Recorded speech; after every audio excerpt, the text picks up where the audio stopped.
अस्सलामु अलैकुम वरहमतुल्लाहि वबरकातुहू। दोस्तों, मैं नफीस अकबर कासमी। उलमाए देवबंद की तरफ मंसूब करके कहा जाता है कि देवबंदियों के यहाँ कौवा खाना जायज़ है। क्या हकीकत में कौवा खाना जायज़ है या हराम है? क्या कहती है शरीयत और क्या फरमाते हैं इस सिलसिले में उलमाए किराम और मुफ्तियान इज़ाम। चुनांचे किसी ने दारुल उलूम देवबंद से फतवा पूछा है, आप भी स्क्रीन पर देख सकते हैं। सवाल: मुझसे एक बरेलवी मौलवी ने सवाल किया है कि तुम कौवा क्यों नहीं खाते, जबकि तुम्हारे मुफ्ती रशीद अहमद गंगोही ने तो कौवा के हलाल होने का फतवा दिया है। क्या यह दुरुस्त है? दारुल उलूम देवबंद ने जवाब दिया है, बिस्मिल्लाहिर्रहमानिर्रहीम। हदीस पाक में जानवरों और परिंदों के हलाल व हराम का यह उसूल बताया गया है।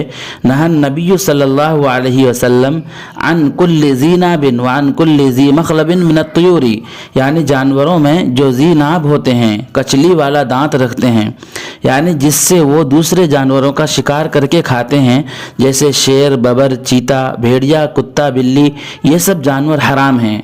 और परिंदों में जो ज़ी मखलब यानी पंजों वाले होते हैं, यानी पंजों से दूसरे परिंदों का शिकार करते हैं, जैसे शिकरा, बाज, चील वगैरह, इसी तरह वो जानवर जो जल्लाला है यानी खालिस गलाजत और नजासत खाता है, इसका खाना भी हराम है।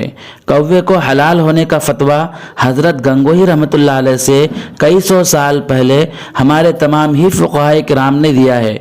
हज़रत गंगोही रहमतुल्लाह अलैह ने तो इन्हीं के फतवों को नकल किया है।